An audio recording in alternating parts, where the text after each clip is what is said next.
touch to it. So wide, so really, really wide.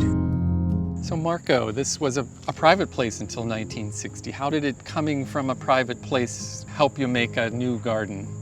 Well, I got here in 1967.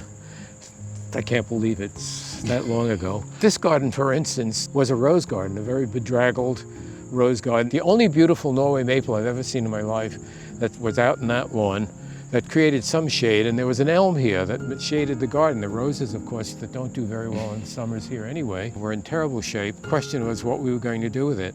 First, we called it an old-fashioned flower garden, and then decided people thought we were going to be using old varieties.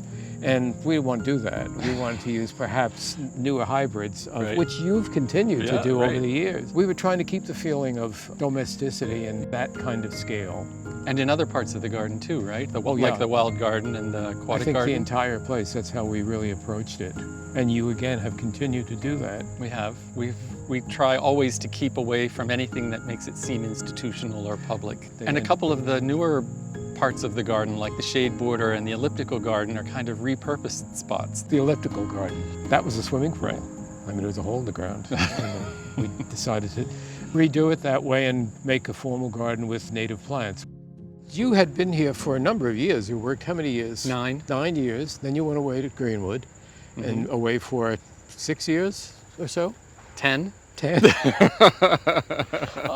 It flies, it flies. And then back here. So when you came back and suddenly it was up to you to decide what to do out here, were there things that you had not been able to do because I was mean and didn't let you do them? Well, it wasn't quite like that I thought about it, but there were some things that when I was a gardener puzzled me. And mostly they came from visitors asking questions about how to get places.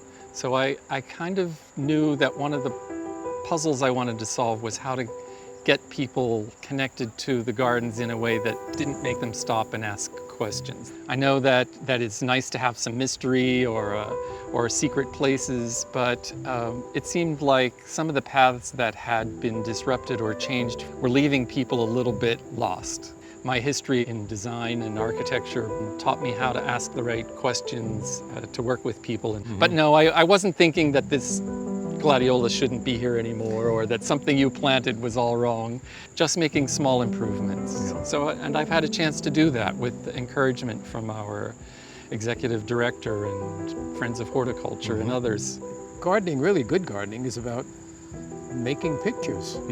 And both your background and my background came out of, making pictures. I never made pictures because I couldn't do it, but I could. I wasn't too bad with sculpture, but when I got to plants, it was like, oh, I can do this because there are no, if you don't like it, you dig it up and put it someplace else until you do like it. Move it around. Yeah, right.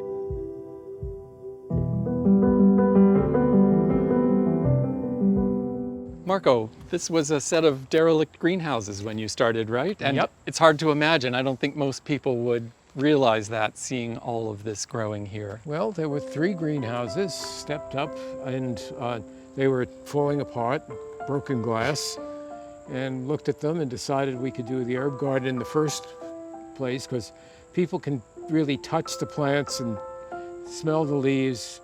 So we did the herb garden, the dry garden, and then the T.H. Everett Alpine Garden up top.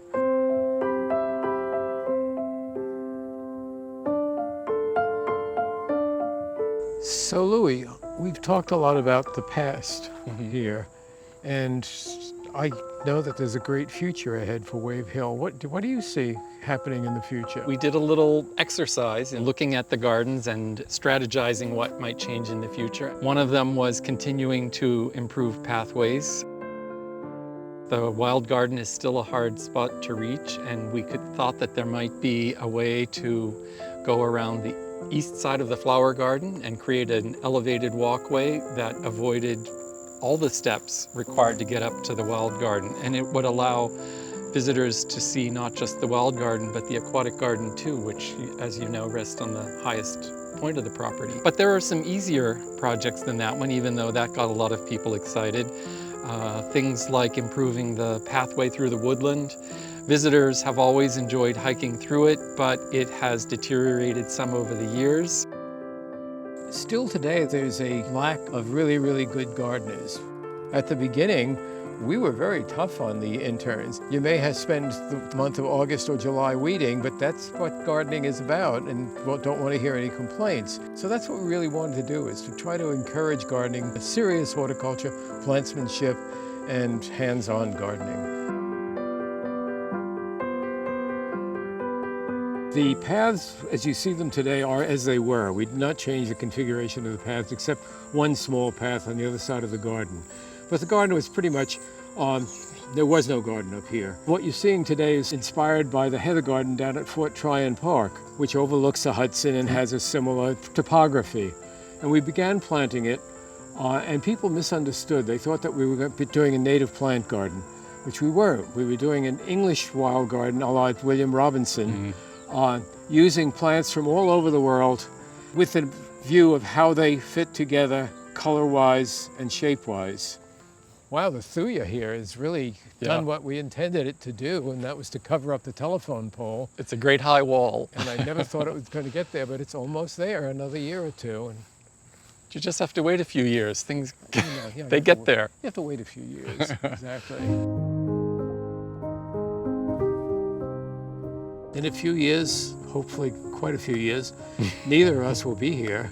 And what do we hope that future generations and the people that are in charge, what do we hope that they're going to keep alive? Well, all of the plants we put in the ground, of course. Of course. The feeling of intimacy of the garden, the idea that this is a residential place and you feel as though you're visiting someone's private garden.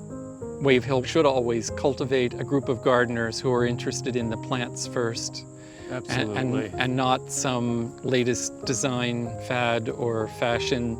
I learned all of that from you. What do you think is important?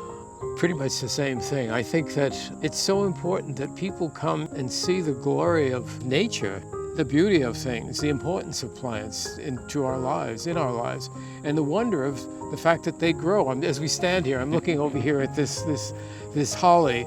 That holly was a cutting I took that was that big when I was at New York Botanical Garden as a student. I put it in my mom's garden at the time out in Queens, and my God, look at it. And it's kept, nobody is trimming that, I don't think. They are trimming it. Are we doing okay? You're doing great. It looks fabulous. It's even better if I knew that the fact that you're keeping it that way, that plants very often do need coaxing. Yeah. And the human hand, the intervention of the human hand in conjunction with plants can bring them to a new realm of beauty.